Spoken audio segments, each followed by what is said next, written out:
popping up in the middle of my screen. Successful Indie Author 5-Minute Focus, episode 159. Finding beta readers. First question you're going to have is 159 a prime number? Of course it isn't. 1 plus 5 plus 9, that's 15. Divisible by 3, not a prime. Divisible by 2, 3, 5 is prime. And of course, squares of prime numbers aren't primes. Oh, now it's showing me the time. I have a stopwatch as well. All right, finding beta readers. What's the big thing? Look for those people who are giving you feedback unsolicited, and it's good.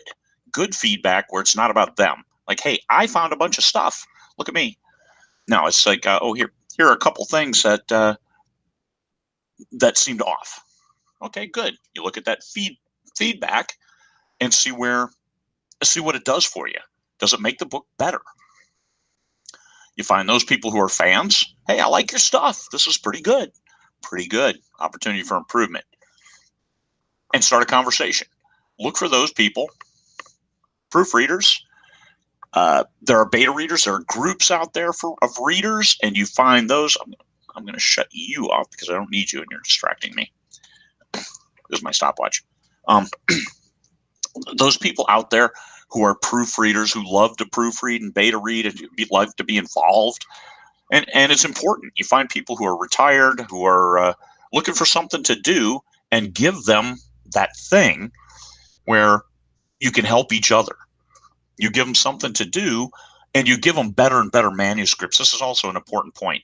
People get beta readers, and all of a sudden the beta readers are rewriting like half the book because the first draft is so bad. Don't do that to your beta readers. A lot of times I'll reread the book, I'll send it to my editor, and then I'll send it to my beta readers because I know it's pretty good. So they aren't quagmired in a typo every sentence or something that's really dragging them through the coals, making them crawl through broken glass to get your book to the end. You can't make it like a job. You got to make it fun. So you, as the author, are obligated to do the best job you can right in that first draft. You don't just throw it together and say, here, beta readers, save me. No. That's what I mean by it's a collaborative relationship. Do better by them, and they'll do better by you. And at the end, the end result you'll have a better product, and your book will be better. And all of it goes to a better book. So with your team, I've had the same 4 beta readers for going on 4 years now. And these guys are great. They're in every one of my books. I list them. They're almost on the page. Editor, cover designer, beta readers, because they're so incremental to my process, to the books being the best they can be, because they'll see things that I don't see. So yes, but we're talking about how do you find them, bring them on board, and treat them like gold. Now, it's a collaborative relationship. If people are overwhelming, oh, hey, you need to do this with this character. Here's an idea for a whole new story. My beta readers don't do that to me. They might make a couple suggestions, but that's rare. It's not like they're trying to rewrite the story or take the story in a different direction.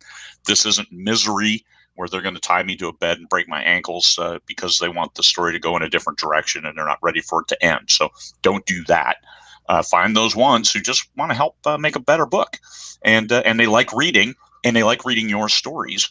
And so feed them good stuff, and they'll feed you good feedback. So